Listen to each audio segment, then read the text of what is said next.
abrir sua Bíblia agora no Evangelho de Lucas. Evangelho de Lucas, capítulo 1.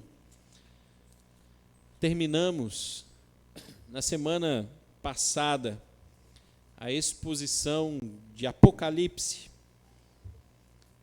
Demoramos por volta de 1 ano e alguns meses em Apocalipse, e agora vamos para mais alguns anos aí em Lucas, talvez. Tomara que não demore tanto assim. Também temos outras pregações no meio, também estamos na série de Daniel, mas hoje iremos iniciar as exposições no Evangelho segundo Lucas. Iremos ler apenas os 4 primeiros versículos desse trecho. Lucas 1, de 1 a 4.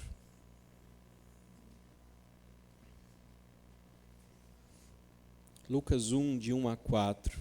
Essa é a palavra do Deus Todo-Poderoso. E ele fala com a sua igreja mediante as seguintes palavras. Visto que muitos houve que empreenderam uma narração coordenada dos fatos que entre nós se realizam, conforme nos transmitiam os que desde o princípio foram deles testemunhas oculares e ministros da palavra, igualmente a mim me pareceu bem, depois de acurada investigação de tudo desde a sua origem, dar-te por escrito, excelentíssimo Teófilo, uma exposição em ordem, para que tenhas plena certeza das verdades em que foste instruído. Até aqui a leitura da palavra de Deus. Vamos orar mais uma vez, pedindo ao Senhor sua graça sobre as nossas vidas. Feche seus olhos. Santo Deus, nós lemos a tua palavra e agora nós clamamos ao seu Santo Espírito que nos ajude, que nos auxilie, que nos fale, Deus, ao coração, mediante a exposição das suas sagradas letras. Que o Senhor fale à sua igreja agora, mediante o seu evangelho, o evangelho de Lucas, nos fazendo ver a beleza, a glória e o poder de Cristo Jesus sob os olhos deste que se prontificou a ser usado pelo Senhor, este que foi inspirado pelo Senhor a proclamar o evangelho de Cristo por meio dessa carta. Nos abençoe, nos ajuda, é o que te pedimos em nome de Cristo, o Senhor da igreja. Amém. Meus irmãos, estamos literalmente no início de uma carta. O contexto aqui é um contexto muito mais geral do que nos auxiliaria a compreender tão bem assim outros tipos de textos das Escrituras.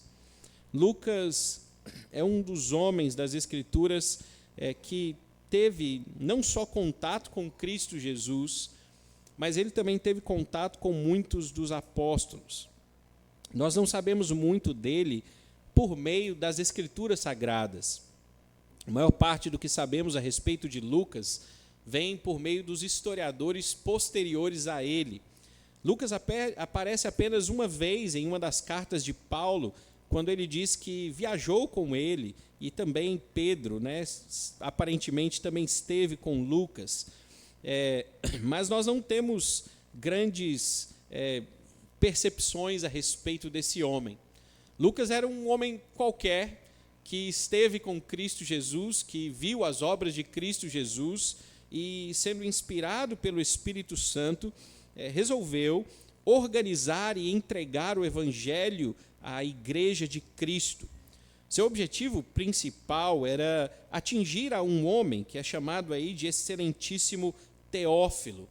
Teófilo também era um crente, um esmero cristão, aparece também em outros momentos nas Escrituras, mas aparentemente Teófilo ele era um homem mais abastado, um homem que, abençoado pelo Senhor, escolheu como se fosse patrocinar Lucas na empreitada que ele tinha de escrever não só o Evangelho, mas também a sua carta, que é a carta de Atos, dos Atos dos Apóstolos. Lucas, ele, dentre os escritores das Escrituras, do Novo Testamento, né, ele provavelmente foi um dos que mostrou maior capacidade linguística dentre todos eles. É curioso pensar que nesses 4 primeiros versículos que a gente leu e que parecem tão simples, eles são de uma linguagem tão boa e tão rebuscada, que ele se parece muito mais com o que hoje nós chamamos de grego clássico, do que com o grego que foi escrito, na realidade, as Escrituras. Lucas era um homem estudado, conhecedor da linguagem, conhecedor de geografia, conhecedor de ciências. Era um homem que verdadeiramente era capaz para fazer esse trabalho que o Senhor ofereceu a ele fazer. O que não está no Evangelho e pode ser visto por meio do estudo desse Evangelho é que Lucas também foi um dos principais organizadores da obra de Cristo e da sequência dos eventos de Cristo Jesus. É curioso pensar que os maiores estudiosos das Escrituras, que escreveram com o propósito de negar as Escrituras, a maioria deles foi convencido que a Escritura é verdadeira por causa do Evangelho de Lucas. Há relatos de alguns homens que buscaram nas Escrituras os erros dela, que quando eles chegaram ao Evangelho de Lucas, eles encontraram uma precisão tão perfeita, uma precisão até mesmo geográfica, tão bem estruturada e organizada, que muitos deles, na verdade, escolheram parar de investigar os erros das Escrituras quando eles se depararam com o Evangelho de Lucas. E alguns deles relatam, inclusive, que eles se converteram mediante a obra de Cristo Jesus por meio das mãos de Lucas. Esse que para nós é apenas um homem qualquer, um médico que ali estava servindo a Cristo Jesus, ele fez um grande serviço à Igreja de Cristo por meio do que ele aqui escreveu. E ele fez isso com um só propósito, com o propósito de testemunhar a respeito da verdade. E é isso o que precisamos focar no início do Evangelho de Lucas. Os evangelhos, eles são um testemunho, eles são um empreendimento que o homem exerce para que ele possa dizer a respeito de alguém que eles viram, reconheceram e ouviram e viram as glórias e os atos gloriosos que esses realizaram. Lucas, não satisfeito simplesmente com o seu conhecimento, porque Lucas ele viveu e viu a Cristo, muitas vezes na sua carta, ele fala, por exemplo, a respeito dos atos de Cristo, dizendo como nós vimos, como nós falamos, como nós fizemos, se incluindo em muitos desses momentos. Ele não se satisfez simplesmente com o seu testemunho, e ele também foi atrás de outros testemunhos apostólicos a respeito da pessoa de Cristo. Muito do que encontramos nesse evangelho, por exemplo, também encontramos nos evangelhos de Mateus e de Marcos, evangelhos que foram escritos também para testemunhar a respeito da mesma verdade, para falar aquilo que Cristo fez, aquilo que Cristo falou, aquilo que Cristo disse e ensinou no tempo em que ele esteve durante o seu ministério. E Lucas inicia esse texto, esse evangelho, demonstrando o porquê ele escreveu o evangelho da maneira como ele escreveu.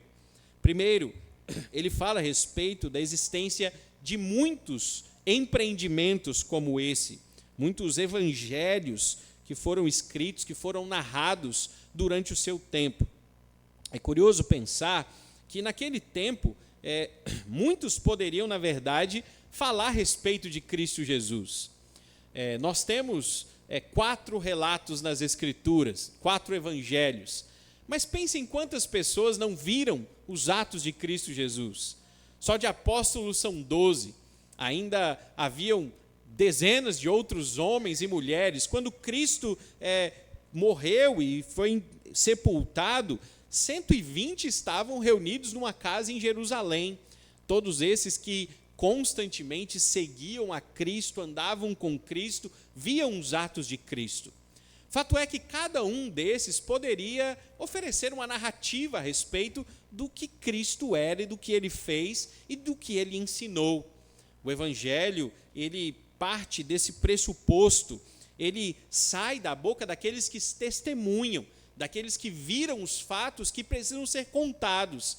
E o Evangelho é exatamente isso, são as boas novas de Deus para o mundo, as boas novas que nós hoje possuímos, não com os olhos que aqueles que escreveram os evangelhos viram, mas com os olhos que leram os testemunhos reais e verdadeiros que aqueles homens transmitiram à igreja de Cristo Jesus.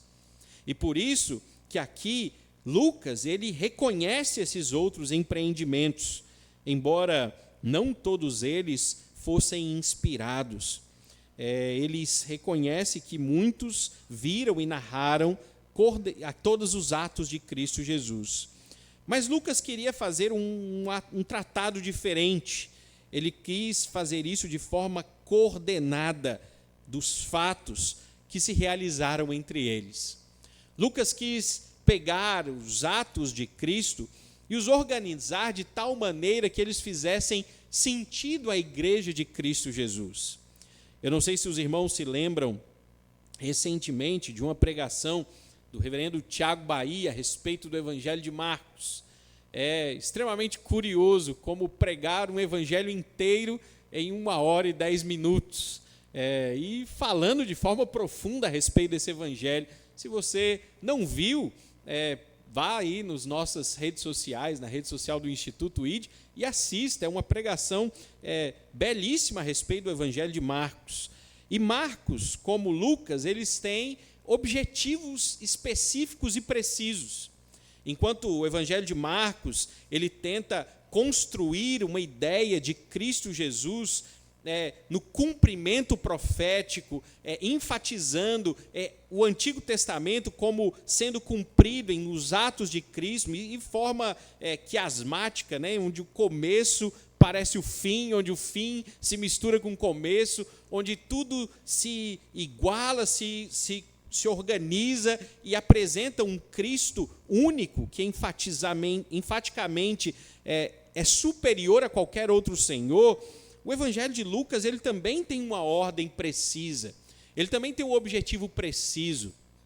Na medida que caminharmos, vamos ver Lucas apresentando a Cristo Jesus de uma forma como nunca vimos antes.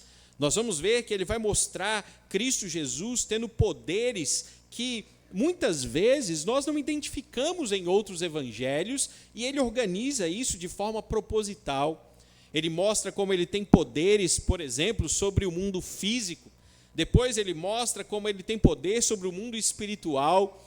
Depois ele chega a mostrar como ele tem poder sobre a criação de forma geral. E tudo isso de forma organizada, estruturada, bem identificada, para que a gente consiga olhar para Cristo sobre um olhar único e preciso para identificar a Cristo como a pessoa como ele verdadeiramente é. Lucas, ele conhecia a Cristo dessa forma. Lucas provavelmente não era um judeu, ele provavelmente era um gentio convertido. E para Lucas isso fazia muito mais sentido, porque como um gentio, não necessariamente que o Antigo Testamento não faça sentido, mas as perguntas que Lucas fazia eram diferentes. Ele estava diante de outros deuses, ele estava, antes de se converter, diante de outros senhores, de outras culturas, e Lucas viu com seus próprios olhos a sua cultura, os seus deuses, os seus senhores, todos sendo postos abaixo perante as obras de Cristo Jesus, o Senhor. Lucas, então, ele organiza tudo isso de forma muito brilhante, para que nós podemos ver o que eles viram. E aqui chegamos a um outro ponto fundamental do Evangelho de Lucas e de todos os evangelhos, que eles viram, são fatos que entre nós se realizaram. Aqui temos que pensar também no que Lucas está falando. Cada palavra, aparentemente, foi muito bem pensada por Lucas dentro desse evangelho. Lucas poderia falar a respeito de uma história, ele podia falar sobre uma narrativa, ele podia falar sobre a sua visão de Cristo, mas ele escolhe propositadamente uma palavra grega que vai dizer um fato ocorrido, historicamente realizado. A ideia de Lucas é trazer essa percepção para a igreja de que ele não está aqui numa novela, numa narrativa que não faz sentido dentro da história da humanidade. Lucas está narrando fatos, verdades que aconteceram historicamente, realmente aconteceram, da maneira como eles viram e da maneira como eles transcreveram. Já alguns séculos depois dos evangelhos, do cânon ser fechado, alguns historiadores, especialmente, eles aceitaram aquela antiga narrativa que se iniciou pelos soldados, falando que Cristo não havia ressurgido dos mortos, depois que ele ressurge dos mortos e sai, e a tumba estava vazia. E eles dizem que os evangelistas, os discípulos, eles escolheram inventar essa história toda. Eles escolheram organizar tudo isso e apresentar um evangelho, provavelmente buscando poder, influência, recursos financeiros e tudo mais. Mas a própria narrativa histórica desses evangelhos, ela mostra o quão pueril é essa argumentação. Aqui estamos diante de pessoas que morreram para defender essa fé. Lucas, ele não teve um fim glamouroso. Não teve também Mateus, também não Marcos e muito menos João, que já idoso faleceu provavelmente numa prisão na ilha de Patmos. A ideia de que os evangelhos foram organizados para o benefício daqueles que os escreveram é totalmente absurda. Imagine a cena, que hoje até é alvo de comédia, tamanha insensatez daqueles que se levantam contra as Escrituras. Imagine a cena dos apóstolos se organizando e dizendo: vamos falar que Jesus ressurgiu dos mortos, e vamos mostrar, escrever alguns livros, algumas cartas, dizendo que ele verdadeiramente fez isso. E o que nós vamos ganhar com isso? Nós vamos ser perseguidos, nós vamos morrer, nós vamos ser crucificados, nós vamos ter as nossas cabeças cortadas, e tudo isso vai ser uma grande vantagem para nós. Então vamos inventar isso mesmo. Vamos falar que Jesus ressurgiu dos mortos, que os fatos são verdadeiros. Vai ser muito útil fazer isso. É absurdo, é uma ideia totalmente absurda. É óbvio que eles estão escrevendo e eles morreram por esses fatos, defendendo esses fatos, porque eles verdadeiramente creram que eles estavam defendendo a verdade de Deus, o evangelho de Deus, para um mundo que precisa de Deus. E eles padeceram e pagaram um alto preço defendendo esse evangelho. Lucas descreve isso em vários momentos. No livro de Atos, um livro que não estudamos ainda, mas provavelmente um dia estudaremos juntos, pelo menos por 3 ou 4 vezes os discípulos, eles são presos pelo Sinédrio, e diante do Sinédrio eles os ameaçam dizendo: ou vocês param de falar a respeito desse Cristo ressurreto dos mortos, ou vocês pagarão um alto preço. Um alto preço. Aqueles que haviam acabado de matar o Cristo, o Senhor deles, agora diziam: calem-se, ou nós vamos também matá-los. E os apóstolos, levantando-se em pregação e também em testemunho do evangelho, por todas as vezes eles disseram: preferimos morrer a negar que Cristo Jesus ressurgiu dos mortos e que Ele é o Senhor. Essa é a verdade de Deus. Essa é a verdade do evangelho. É por isso que Lucas fez o que ele fez. Observe que aqui nós estamos diante de um homem que vai fazer uma grande empenho para apresentar o que ele está transmitindo aqui. Observe que no versículo 2 ele diz que conforme nos transmitiram os que desde o princípio foram deles testemunhas oculares e ministros da palavra. Aqui ele está dizendo que o seu evangelho não é só baseado no que ele viu, não é só baseado no que Lucas percebeu e no que ele identificou. Lucas ele está dentro de um outro tipo de evangelho, porque, como diz também o início do versículo 3, ele fez uma acurada investigação de tudo desde a sua origem. Você tem que imaginar a ideia de Lucas se levantando e fazendo o seguinte: olha, Pedro está lá em outra cidade, são 3 dias de caminhada, eu vou parar, eu vou ir lá onde Pedro está, eu vou passar alguns dias com Pedro. Eu vou virar para Pedro e falar assim: Pedro, eu lembro disso desse jeito. E você, como é que você lembra? Pedro vai dizer: eu lembro exatamente assim, ou eu lembro desse fato também. E aí ele vai juntando. E aí ele pega o que ele viu com Pedro, da seu testemunho, do que ele viu com seus próprios olhos, do que Pedro viu com seus olhos, e agora ele vai visitar Mateus. Ele pega o evangelho de Mateus, também pega o que Mateus escreveu, e fala talvez com Mateus e diz: olha, eu e Pedro, a gente viu isso daqui, a gente reconhece isso daqui. Você lembra de algo que não está aqui? E ele vai lá e Mateus fala: olha, Jesus também disse isso daqui. Eu tenho convicção que ele também falou isso daqui. E ele vai juntando, ele pega o evangelho de Marcos, o evangelho de Mateus, ele se aprofunda nessas descrições, nas narrativas desses evangelhos, ele olha, conversa com outros apóstolos, ele lembra-se também do que ele viu, e ele organiza tudo de tal maneira que ele quer ser o mais preciso possível. Estamos diante aqui de algo bastante ordinário. Estamos diante de algo que não é nem um pouco sobrenatural. E é isso, talvez, que torna o Evangelho de Lucas e também a sua segunda carta, a carta dos Atos dos Apóstolos, livros tão importantes para a Igreja de Cristo Jesus. Porque nós temos que aprender e temos que reconhecer que o ordinário é muito importante para a Igreja de Cristo Jesus. É curioso pensar que Lucas está fazendo isso para falar do Evangelho.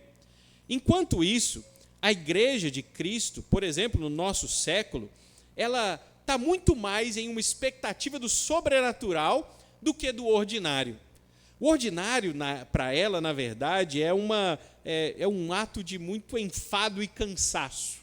A gente vê isso de forma corriqueira. Na maior parte dos diálogos pastorais, por exemplo, que eu tenho, eu sempre pergunto as coisas ordinárias aos crentes. E a maioria dos crentes, quando eu converso com eles, eles dão as mesmas respostas. Pastor, a vida está corrida, a vida é difícil, a vida não é tão fácil não. Eu estou muito ocupado, eu não tenho muito tempo, eu não consigo parar para ler as Escrituras, eu não tenho tempo para parar para orar, eu não tenho tempo para meditar nas Escrituras. Eu sei que isso é importante, eu sei que o Senhor me chama a fazer o ordinário, mas não está tão fácil não. É porque, pastor, eu tenho muito filho, é porque a minha empresa dá muito trabalho, é porque eu trabalho 12 horas por dia, eu fico 3 horas por dia no ônibus. Você não sabe o que é isso. E a verdade é que nenhum de nós sabe o que o outro está passando. Mas a grande verdade é que o ordinário, ele é muito simples. A gente só pode conhecer a Deus se a gente fizer o que Lucas fez.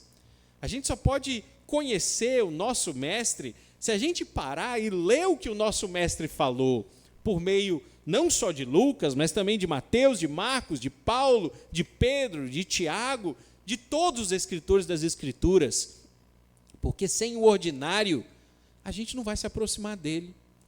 Lucas está sendo um grande exemplo para a igreja moderna, que muitas vezes está esperando um anjo vir do céu e dar direção à igreja, ao invés de investigar a verdade de Deus e a direção que ele dá para o seu povo.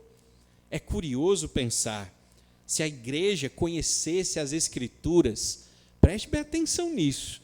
Se conhecêssemos verdadeiramente as Escrituras, na maioria das nossas inquietações, nós teríamos a resposta de Deus antes delas surgirem.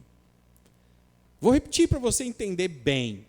Na maioria das nossas ansiedades, na maioria daquelas coisas que surgem como uma surpresa, que nos fazem perder a cabeça, que nos deixam inquietos, nos fazem perder mesmo o norte, o Senhor já disse o que devemos fazer, Ele já nos mostrou o comportamento que devemos ter, Ele já nos guiou mediante o ensino das Escrituras, e se soubéssemos o que aqui está escrito, nós estaríamos preparados para aquilo antes que acontecesse. Mas usualmente não é assim. Usualmente somos movidos no sentido contrário. As inquietações vêm, as lutas vêm, o sofrimento vem, e diante de tudo isso a gente volta-se para Deus dizendo: Senhor, nos socorre, agora eu preciso ouvir a sua voz, agora eu preciso dos seus ensinos. Quando a gente já deveria estar preparado para isso. Quando a gente já deveria estar disposto a fazer o que Deus queria que a gente fizesse. Quando a gente já deveria ter corrigido o nosso comportamento, mudado os nossos hábitos, transformado a maneira como nós vivemos, mas nós insistimos constantemente em não conhecê-lo, em não investigar os seus ensinos, em não se aproximar dele, para que a gente viva a vida do jeito que a gente quer, ao invés de mudar tudo para que ele seja o rei sobre nós. Lucas está nos dando uma aula do que é ser cristão. Ele está dando um grande exemplo, muito mais do que simplesmente nos trazer todo o evangelho. Ele está falando para nós o quanto o evangelho é importante. Ele era médico, meus irmãos. Médico devia estar cuidando de vidas no hospital, não é isso não? Fazendo cirurgia, dando remédio, não é isso que médico faz? Olhando os pacientes doentes, é isso que eles fazem. Mas não, ele parou tudo, deixa os pobres sofrendo lá, eu tenho algo mais importante para fazer. Sabe o que é? Ler as Escrituras, confirmar o que ele viu, trazer os vereditos dos apóstolos, escrever um evangelho belíssimo, porque é muito mais do que salvar vidas nesse mundo, fisicamente, é salvar espiritualmente. Muito mais do que curar as suas doenças, ele queria sarar a sua alma. E por isso é mais importante falar de Cristo do que dar os remédios ou fazer as cirurgias que ele podia fazer. Testemunho vivo, não só do que Cristo fez, mas também do que Cristo tem que fazer por nós. E veja, isso está sendo feito de forma simples. As palavras dele não são difíceis, complexas de se entender. Ele fez uma investigação acurada, desde a sua origem, para escrever, para dar por escrito a Teófilo uma exposição ordenada, organizada daquilo que Cristo fez. Aqui somos mais uma vez constrangidos sobre quem é Lucas e sobre o que Lucas está fazendo. Lucas está fazendo isso, todo esse esmero, porque ele tem um propósito: ensinar o evangelho de Cristo a Teófilo e provavelmente transmitir esse evangelho para outras pessoas. Mas qual é o grande problema que enfrentamos hoje? Uma igreja que não sabe responder uma pergunta simples: o que é o evangelho? Quantas vezes nos deparamos com essa pergunta? É até um pouco constrangedor. Hoje em dia tem esses YouTube da vida aí, TikTok, esses caras que ficam fazendo esses vídeos. E aí eles de vez em quando fazem uns vídeos bem legais, eu acho interessante alguns. Teve um desses doidos aí que foi na frente de uma igreja um dia, esperou os crentes sair, começou a perguntar por um, o que é o evangelho? Curiosamente, dá vontade de chorar ouvindo as respostas. É vontade de chorar, de você saber assim, eles estão saindo da casa de Deus, onde o povo de Deus se reúne para adorar o Senhor, e eles não têm a menor ideia do que eles estão fazendo ali. Eles não sabem o que é o evangelho. Eles se deparam com ímpios, com pessoas que não conhecem a Deus, E na medida que eles vão conversando com eles, que eles vão perguntando sobre a nossa fé, a gente parece aqueles pintinhos molhados no meio da chuva, perdido, correndo de um lado para o outro, não sabe o que falar, não sabe o que fazer, porque a gente não tem as respostas. O ímpio pergunta para a gente o que Jesus é, a gente está confuso, não sabe responder, ou talvez não tem coragem de responder. Quer saber por que Jesus fez algumas coisas e a gente não tem a menor ideia da resposta. Quer saber como que a gente pode crer, confirmar que ele ressurgiu dos mortos, e muitas vezes a gente não sabe nem defender a fé que nos salvou, que nos resgatou. A gente não consegue defender a Cristo. Por que não defendemos a Cristo? Porque não o conhecemos. Porque não sabemos quem ele verdadeiramente é, não sabemos o que ele falou, não sabemos o que ele ensinou. Estamos perdidos, sem saber quem é o nosso Senhor. Lucas está nos dando outra aula agora. Ele está dizendo para Teófilo o seguinte: Teófilo, eu não vou só te falar quem é Cristo, não. Eu vou te dar uma ordem cronológica, estrutural. Eu vou te falar do crescimento da pessoa de Cristo na história do seu ministério. Eu vou te mostrar como ele se escondeu no começo, como ele se apresentou como o Senhor da glória, como ele se mostrou o Senhor do universo, como ele se mostrou o Salvador do mundo. Eu vou te mostrar a crescente do seu ministério, eu vou te mostrar como ele foi exposto na cruz, mas eu vou te mostrar que esse Cristo é real, que ele é poderoso, que ele pode salvar e que não há outro nome a seguir senão o nome de Cristo Jesus, porque sem ele estamos totalmente perdidos. Lucas está se esmerando nisso porque ele entende a importância disso. E ele está pronto para apresentar uma exposição organizada de quem é o seu Senhor. É para constranger a igreja. É para constranger a igreja. A gente pode até saber muitas coisas do Evangelho, mas a gente não estuda o Evangelho assim. E fato é que quando eu me deparo com essas verdades, eu me sinto extremamente constrangido, porque o Senhor está nos ensinando. A gente aprende muita coisa na vida. Minha profissão é diferente das suas, né? A minha é ser pastor. A maioria aqui trabalha com outras coisas. Mas na sua profissão você sabe de muita coisa, não sabe? Quando você vai fazer lá o produto que você vende, ou quando você vai atender alguém, você não sabe de qual as coisas importantes?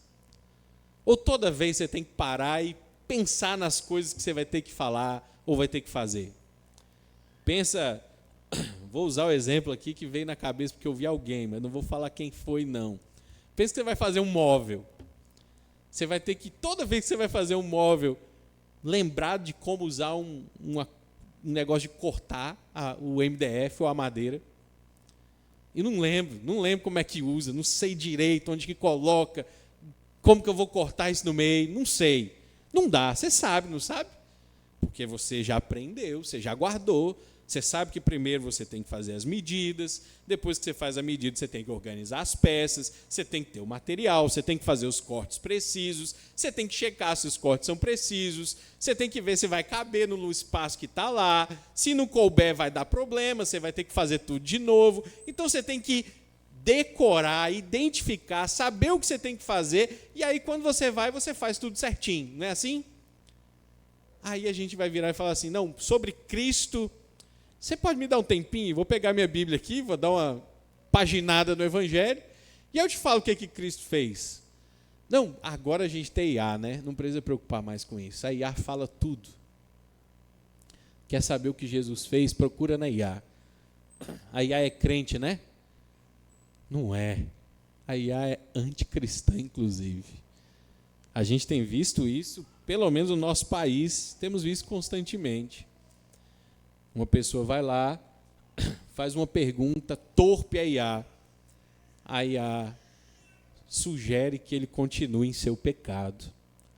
Aí, a mesma pessoa fala assim, olha, eu me converti ao Evangelho. A IA vira e fala assim, ei, procura seu pai, pensa bem, talvez não seja essa a verdade não. Parece que a IA está querendo rejeitar a Cristo. Ou parece que ela já rejeitou a Cristo. Não foi a gente que fez o banco de dados. Aí você vai acreditar em tudo que ela diz. Pergunta para a IA hoje, quando você chegar em casa, se Cristo criou o universo. Só para você ver o que vai acontecer. Não criou. Mas a Bíblia diz que criou. O Evangelho diz que Cristo ressurgiu dos mortos. O Evangelho apresenta um Cristo verdadeiro, puro, santo. Um Cristo que venceu todos os inimigos do povo de Deus, todos os inimigos de Deus. Ele mostra como ele pagou o preço do nosso pecado, não só na cruz, mas em toda a sua trajetória. Ele cumpriu os propósitos de Deus na vida dele. Tudo isso está manifesto nos evangelhos e a gente precisa saber dessas verdades, meus irmãos. A gente precisa decorar essas verdades. A gente precisa ter na nossa mente quem é o nosso Cristo, quem é o nosso Senhor. Porque no mundo que nós somos, vivemos, a gente só tem um propósito. Lembra da nossa confissão? Qual o fim principal do homem? Até uma criancinha sabe responder. É glorificar a Deus e gozá-lo para sempre. Estamos glorificando a Deus. Estamos desfrutando das benesses do Senhor. Temos vivido uma vida que reflete o fim principal das nossas vidas. Quando você olha para você, numa noite de domingo como essa, hoje quando você for deitar, você vai ver alguém que reflete isso, que tem glorificado a Deus em tudo que vive, tudo que faz, que tem desfrutado as glórias do Senhor todos os dias. Você consegue se lembrar das glórias dele todos os dias? Das simples coisas, das pequenas coisas. Tudo isso é real e é disso que Lucas está falando para nós. Ele está falando sobre a certeza, olha o que o versículo 4 está dizendo. A plena certeza das verdades em que foste instruído. Não é só certeza, não. Ele está enfatizando a certeza. Ele está dizendo, é a plena certeza. É absoluta certeza, não tem dúvida nenhuma do que ele está falando aqui. Ele não está questionando, ele não está pensando que talvez fosse diferente. Ele está dizendo assim, eu estou dizendo que foi desse jeito. Eu vi com os meus olhos, eu ouvi, eu conferi, eu confirmei. Aconteceu desse jeito. Ele está dizendo que ele viu, que ele ouviu, que ele reconhece. Aqueles paralíticos, eles levantaram e começaram a andar, meu irmão. Aquilo ali não foi loucura, não foi invenção de ninguém, não. Eles eram paralíticos, eles levantaram e começaram a andar. Ele está dizendo que os cegos viram, quem nunca tinha visto antes, a escama caiu de seus olhos, eles viram. Ele está falando que aqueles que estavam presos nos seus pecados, destruídos do seu pecado, eles foram santificados por Cristo Jesus. Eles foram transformados mediante a obra dele. Ele está dizendo que ele viu, ele reconhece essas coisas. Ele está dizendo que ele viu o Senhor dominar os demônios do mundo. Que os demônios vieram sobre ele, tentando destruí-lo. E o que é que Jesus fez? Os repreendeu, os expulsou, os matou, porque ele tem domínio sobre eles. Ele tem domínio sobre tudo. Ele está falando que viu Jesus fazer assim, para a tempestade, para! E a tempestade parou. Nem a tempestade aguenta segurar o homem. Não tem nada que para esse Cristo. E ele está dizendo, tenha plena certeza, isso aconteceu. Eu morro para dizer que isso aconteceu. Eu tenho certeza absoluta que isso aconteceu. Eu não estou inventando moda. Eu estou dizendo, aconteceu. É verdade absoluta. Creia nisso. Porque ele está morrendo por isso. E a verdade é, será que a gente está morrendo por isso? Será que a gente está disposto a viver esse evangelho do jeito que Lucas está nos chamando a viver desde o comecinho de Lucas? Será que a gente está disposto a entregar essa vida para Cristo? Isso é que é evangelho. É Ele pagar o preço da nossa vida, mas nos comprando. Ele está nos comprando mediante precioso sangue. A gente vai celebrar isso aqui agora. A gente vai falar do sangue de Cristo, que foi derramado na cruz por nós, do seu corpo, que morreu, que padeceu pelos nossos pecados. Olha o preço que Cristo pagou, meu irmão, para te salvar, para te resgatar do império das trevas, para te tirar da imundícia que você estava vivendo, para te dar nova vida em Cristo Jesus. A gente semana passada estava falando da glória, irmão. A gente está falando da Nova Jerusalém. Olha o prêmio que a gente vai ganhar. A gente vai chegar lá, Cristo brilhando, iluminando todas as coisas, do trono de Deus, um rio de água viva. Olha o que a gente vai receber. Tem alguma coisa nesse mundo que compara isso? Não tem. E aí a gente olha o preço que Ele pagou, o que a gente vai receber, a graça abundante, superabundante. E a gente vai dizer que é suficiente só crer, que é suficiente só ir à igreja domingo, que é suficiente viver uma vida rasa com Cristo Jesus. Que quando perguntarem para nós quem é esse Cristo, a gente vai ficar perdido sem saber o que dizer. Será que é essa vida que somos chamados a viver em Cristo Jesus, o nosso Senhor? Absolutamente não. Lembre-se do que Cristo está fazendo com a sua igreja. Ele está amoldando a semelhança de Cristo Jesus. A gente é chamado para ser pequenos cristos.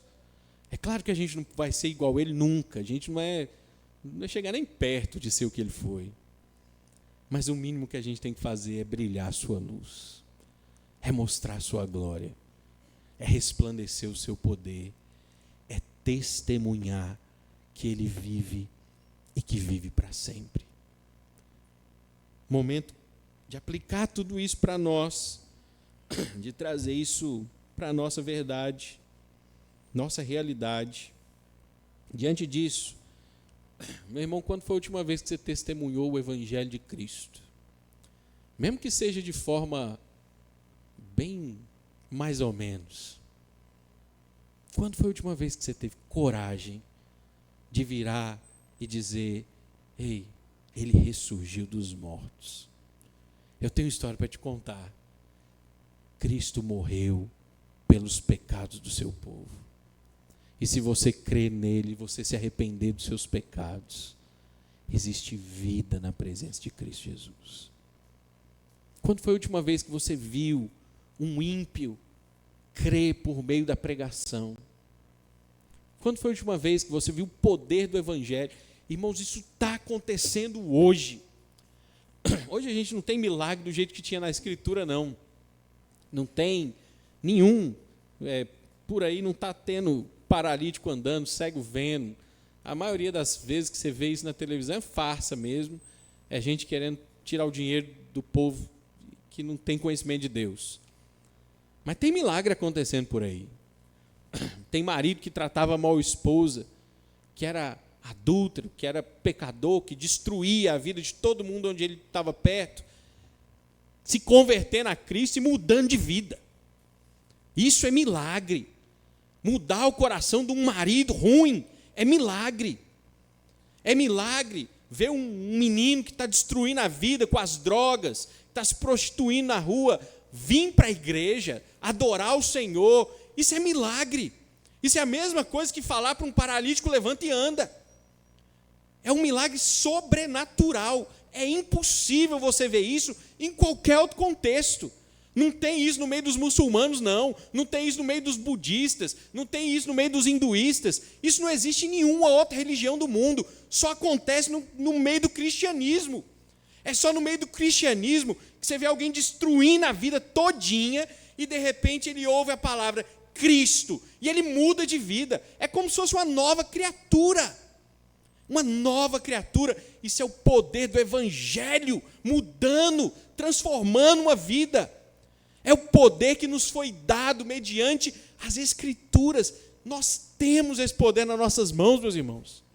aquelas pessoas que estão na sua família, que estão com você no seu trabalho, todas elas podem ser transformadas por esse evangelho. Por que não estamos pregando para elas? Porque estamos nos calando. Levante-se, igreja, e pregue a Cristo, testemunhe sobre Cristo e reconheça a sua bondade e a sua misericórdia. Essa é a verdade, primeira aplicação que a gente tem aqui. A segunda, eu vi aí numa mensagem que eu vi também do doutor Nicodemos. Eu não tinha nem chegado perto dessa conclusão, mas o homem me deu uma aula. Ó. Depois você pode procurar aí na internet e assistir também, vale a pena. Lucas 1, Nicodemos, alguns Nicodemos. E ele fala uma aplicação linda no final. Ele fala assim, presta atenção, quando a gente vai falar dessa testemunho do Evangelho, por que a gente sempre espera o sobrenatural? Por que a gente não vê Deus agindo nas coisas simples? E é curioso, a gente não vê mesmo. A gente sempre espera o sobrenatural, né? A gente vê Deus agindo quando a dor de cabeça some do nada. Mas não vê Deus agindo quando a gente toma o bendito do paracetamol. Mas não é Deus agindo do mesmo jeito. A diferença é que aqui a gente está vendo Lucas agir de forma simples, ordinária. Ele apresenta um evangelho de forma simples à igreja. Ele foi, ele pesquisou, ele entregou. Não tem milagre acontecendo aqui, não. É simplesmente esforço mesmo. É Deus agindo por meio desse homem, falando à igreja por meio de algo simples. E a gente às vezes se esquece de ver Deus nas coisas simples. O evangelho de Lucas não é menor do que o livro de João, de Apocalipse. Mas João teve visões, ele viu coisas extraordinárias. É tanto escritura quanto a pesquisa que Lucas fez e entregou à igreja. É tão evangelho quanto, é tão poderoso quanto, pode transformar vidas do mesmo jeito e é glorioso para Cristo ser exaltado. O fim é o mesmo, o objetivo é o mesmo, o poder é o mesmo. Só que aqui não tem visões, aqui tem só um testemunho. E a gente tem que aprender a ver isso nas coisas simples. Que Deus age por meio das coisas simples. Meu irmão, vale a pena você se programar para as coisas simples. Está sem tempo de ler a Bíblia? Aplique simplesmente o que você tem que fazer. Eu vou ler a Bíblia todo dia, não adianta. Pode cair a tempestade, pode ficar sem luz, pode vir a polícia na porta da minha casa, eu vou falar, segura que eu estou lendo a Bíblia, espera. Ah, mas tem visita, meu chefe está me ligando. Essa é a hora de eu ler a Bíblia. Os meninos estão lá fora, berrando, gritando, está fazendo a loucura na casa. A loucura a gente resolve depois, eu vou agora ler a Bíblia. A Bíblia tem que ser lida pela igreja. A gente tem que conhecer o nosso Senhor. A gente tem que orar. A gente tem que se dedicar a Ele. Ou a gente não vai conhecê-lo como a gente tem que conhecê-lo. O Evangelho, não há como falar que é o Evangelho mais bonito, mas tem como falar que é o Evangelho mais organizado. É o de Lucas. Porque ele se esmerou para organizar isso tudo aqui de um jeito que agradasse a Deus. Cada evangelho enfatiza Deus, Cristo Jesus, de uma forma diferente. Mas Lucas está nos mostrando que o nosso esforço em conhecer o Senhor, ele vai ser recompensado. Conheça o seu Cristo. Leia, beba da palavra de Deus. E ele vai te ensinar a respeito da beleza da sua salvação. E nós vamos glorificar a Deus como Ele deve ser glorificado. Vamos orar, pedir a graça do Senhor sobre nós. Depois vamos celebrar o Senhor por meio da celebração da ceia de Cristo Jesus. Santo Deus, nós somos gratos pelo Evangelho que estamos hoje iniciando, meditando aqui nas Sagradas Escrituras. Somos gratos, Deus, porque Lucas nos ensina de forma simples o poder